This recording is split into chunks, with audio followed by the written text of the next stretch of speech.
central banks around the world could soon declare financial war against Iran. In the coming weeks, EU rules may require SWIFT, a little-known cooperative based in Belgium, to stop facilitating electronic transactions with Iranian banks. You may have never heard of SWIFT, but the firm is the lifeblood of international commerce. Cutting Iran off from the global financial network would be an unprecedented escalation of economic pressure.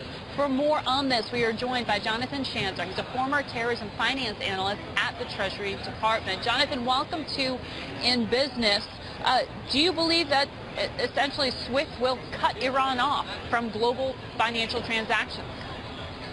Well, what we're hearing right now is that SWIFT is taking this very seriously. The U.S. Congress has put them on notice that they could be subject to sanctions if they continue to facilitate transactions on behalf of the Iranian regime.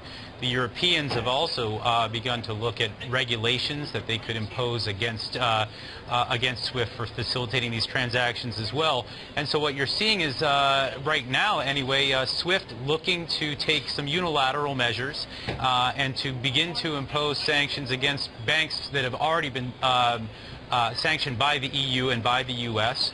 To make sure that that they're in compliance, both with the laws in place in the countries where they operate, but also their own corporate compliance. They certainly don't. They've already made it clear that they don't want to facilitate illegal transactions on behalf of any regime in their bylaws, and so this could be simply good governance on their part. Now, to be clear, SWIFT processes like $6 trillion worth of transactions through its system. It basically allows for global commerce. Would applying this to a single country be a dangerous precedent? I mean, you're tinkering with the global financial system.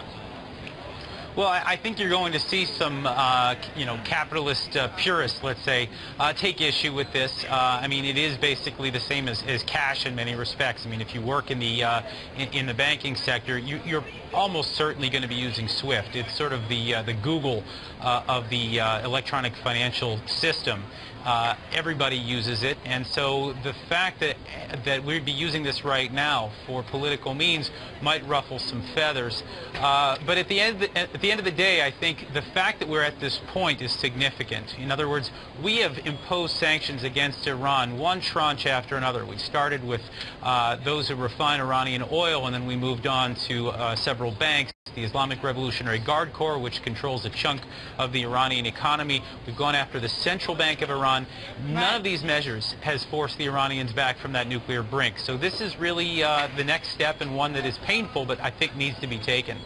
But in many ways, didn't you just lay out the reason not to do this? In other words, sanctions don't work in terms of taking someone out of power. It just increases the pressure on the consumer. I mean, we've seen the Iranian economy experience significant inflation, which really, it hurts the person in the grocery store more than it does the guy in the presidential office.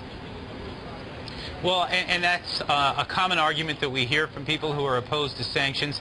You know, I think that there aren't very many measures left after this. I mean, there are a few more entities that we could potentially try to target. But, you know, sanctions is really the only alternative right now that we have to war. And just imagine what that would do to the global economy, and not to mention the lives lost. And so what we're looking at right now is, I think, a couple of last-ditch efforts to try to force the Iranians back from the brink. We could be looking at a couple of options that result from this. One could be that the Iranians say, "Uncle," they no longer want to handle this financial pain. The other thing that could happen is they could go rushing toward a nuclear bomb, saying that they've realized now that time's running out and that they have to go do this. Then alternatively, there's one more option. I think that's the one that everyone's sort of hoping for, and that is that the people who poured out into the streets in 2009 to protest those rigged elections, they would come out again in complete frustration over what's happened to that Iranian economy, which is obviously in shambles. Right, but destabilizing things might create its own risk. But talk to me about what the reality of implementing this would look like. If SWIFT decides to move forward and essentially flip the switch, what happens next?